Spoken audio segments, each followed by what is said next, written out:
ঘুরে আসলাম বিমান বাহিনী জাদুঘর থেকে। এই ভিডিওটি মূলত শিক্ষামূলক ভিডিও।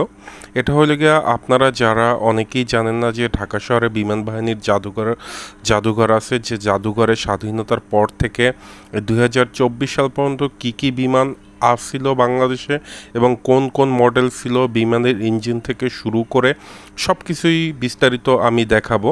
আর এখানে বিমানের ডিটেলস সহ জানাবো, বাংলাদেশে কি আবিষ্কার হয়েছে সব তথ্য আপনাদেরকে বলবো। আর এই ভিডিওটি স্টুডেন্টদের জন্য বেশ কাজে আসবে, কারণ অনেকেই আছেন পাইলট হওয়ার স্বপ্ন দেখেন, এছাড়াও হলে গিয়া বিমান বাহিনীতে চাকরি করার স্বপ্ন দেখেন, আর বিমানে ওঠার স্বপ্ন দেখেন, তাদের জন্য মূলত। আর এই যে দেখতে পাচ্ছেন, এটি কিন্তু একটি বিমানের ইঞ্জিন, যেটা সামনের ইঞ্জিন থাকে।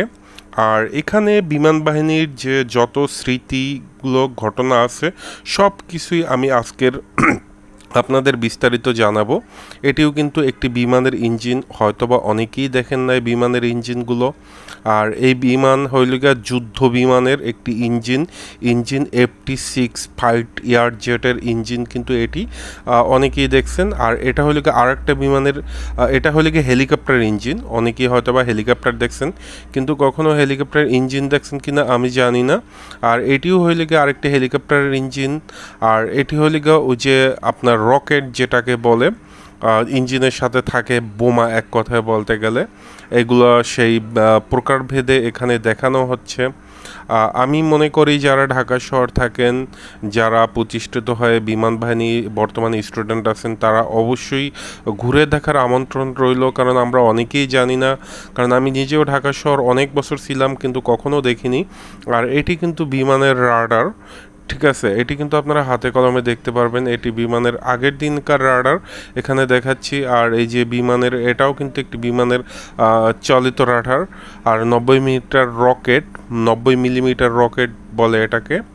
তো মোটামুটি কাদায় এখানে যে গেছিলাম, আমি ঢাকায় গেছিলাম ব্যক্তিগত কাজে, তখন আসলে এখানে ঘুরে আসছি। তবে এখানে আমি অনেক নতুন কিছু জানলাম। এটাও কিন্তু বিমানের একটি রাডার। বিমান কোথায় আছে, কি অবস্থা আছে, এক কথা বলতে গেলে কাজ করা হয়। এখানে ডিটেলসটা হয়তো বা আপনারা গেলে পাবেন। আর এই বিমান বাহিনীর জাদুঘরের নিচ থেকেই দেখা যায় যে বাংলাদেশের সাবমেরিন এবং কামানগুলো দেখা যায়। এটা আপনারা যদি ঢুকেন বিজয় সরণিতে, এই বিমান বাহিনীর জাদুঘর বলতে এখানে সামরিক জাদুঘর বলে। এখানে বিমান বাহিনী, সেনাবাহিনী এবং নৌবাহিনী, তিন বাহিনীরই আপনার জাদুঘর এক কথায় বলতে গেলে। তবে হ্যাঁ, সেনাবাহিনীর জাদুঘরে ঢোকা নিষেধ বলতে ওখানে ভিডিও করা নিষেধ, কিন্তু বিমান বাহিনী, নৌবাহিনীর জাদুঘরে আপনার ভিডিও করতে দিছে, তাদের অনুমতি সাপেক্ষে আমি ভিডিওগুলো করেছি। কিন্তু এছাড়া আমি সেনাবাহিনীর জাদুঘরে তারা আমাকে ভিডিও করতে দেয় নাই, কারণ এখানে বলছে যে তাদের সমস্যা আছে। আর এটা হলে বাংলাদেশের সবচেয়ে শক্তিশালী বিমান MiG-29, এই বিমানটি দেখছেন। আর বিমানের সামনে এই যে কামানগুলো দেখতে পাচ্ছেন। আর হইল গিয়া এখানে আপনারা আসলে বাংলাদেশের ইতিহাস, স্বাধীনতার পর থেকে কি বিমান দ্বারা যুদ্ধ করা হয়েছে সব কিছু আপনারা জানতে পারবেন। আর এরপর হয়তো বা আপনাদেরকে দেখাবো বাংলাদেশ নৌবাহিনীর কি যুদ্ধ সমরাস্ত্র আছে, সব কিছুই আমি আপনাদেরকে দেখাবো।